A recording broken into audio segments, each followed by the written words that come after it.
Lima kakawatan versus usa ka gwardiya. Lantaw na to og kinsay na bulagta. So Isa laban sa 5 eksena sa prutasan na ito sa Makati. kaning trabaho sa security no, dili ni basta-basta trabaho lang. Ang imong kinabuhi ani imo nang gitaya. Kani kuay base lima kakawatan versus usa ka gwardiya. Lantaw na to og kinsay na bulagta. So partida pa ni siya. Kaya ang lima kakawatan ni sulod sa pasilidad. So ato lantaw na video. Murag na sa PUBG ra nimo makitaan. Kaso ang krimen matapos mapatay ng gwardya ang isa sa mga suspect. Nakatutok si Jomer Apresto. Akala ng mga kawatan na ito, kontrolado na nila ang niloobang tindahan.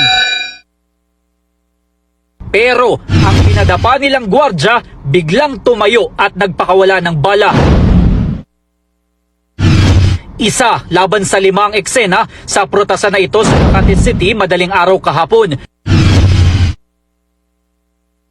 Sinubukan pang gumanti ng putok ng ilan sa mga sospek bago tumakas pero maswerte at hindi tinamaan ng gwardya. Bago ang engkwentro, tinangka raw hanapin ng mga kawatan ng vault ng tindahan, ngunit agad na nabulilyaso ang kanilang plano. Na taon na nagroronda yung pulis natin, narinig nila yung wangwang. Yun na yung nakuwang pagkakataon ng gwardya para depensahan yung sarili niya. Agad na namatay ang suspect na si Jeric Bronjal na siya palang leader ng Bronjal Criminal Group. Mayroon daw siyang warrant of arrest sa Makati at Maynila para sa kasong frustrated murder, robbery at carnapping. Tinamaan siya sa likod, sa bandang likod. Kilalang robbery hold up ang trabaho niyan, buong Metro Manila. Na-recover sa crime scene ang isang 9mm na baril at ang 2 motorsiklo na ginamit ng mga holdupper. Hindi naman na nabawi ang mga cellphone ng 2 empleyado na tinangay ng mga kawatan. Base naman sa report ng Southern Police District, nahuli na kahapon ng umaga sa bahagi ng tramo sa Pasay City ang isa sa 4 na suspect na nakatakas. Patuloy pa ang investigasyon ng mga otoridad sa nangyari. Nakapagbigay na rin umano ng pahayag sa pulisya ang gwardya.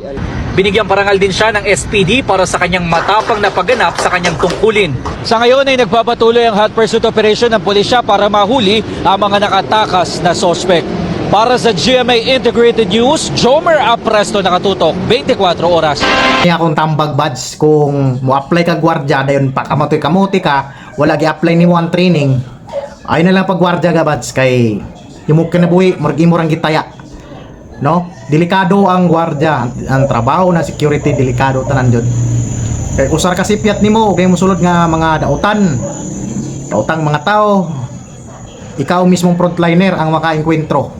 So kung mo-apply ka kuhay base, no? Sa ubang gwardiya, pakaangkaang dira patulog-tulog, pakamuti-kamuti.